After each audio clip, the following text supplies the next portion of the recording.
శ్రీ వినాయక స్వామిని దర్శించుకున్న ప్రముఖ సినీ నటుడు మరియు మాజీ రాజ్యసభ సభ్యుడు మంచు మోహన్ బాబు శ్రీ వినాయక స్వామివారిని దర్శించుకున్నారు. వీరికి స్వాగతం పలికి దర్శన ఏర్పాట్లు చేసి స్వామివారి తీర్థ ప్రసాదాలను అందజేసిన ఆలయ ఏఈఓ విద్యాసాగర్ రెడ్డి. ఈ కార్యక్రమంలో superintendent Kodandapani, temple inspector Vignesh, స్థానిక నాయకులు తదితరులు ఉన్నారు.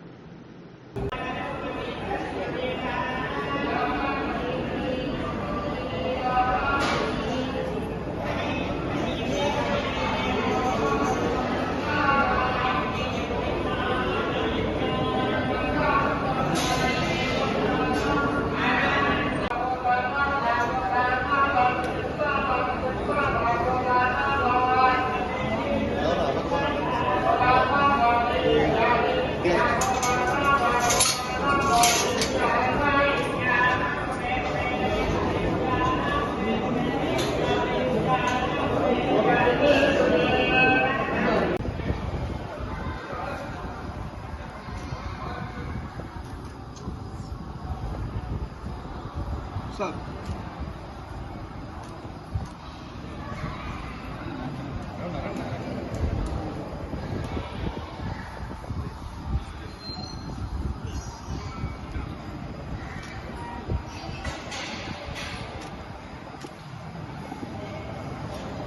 Om Namo Bhagavate Sarvam Dekhanaaya Bhagavate Gurudasarendriyāya Shrendriye Pratidisthane Vagadvādāya Kāmitātha Pradāyane Devaryanandarūpāya Sri Ganeshāya Mangalam Vināyaka Swami Devānugraha Pradāna Ayurārogya Aishwarya Vinadhyaratna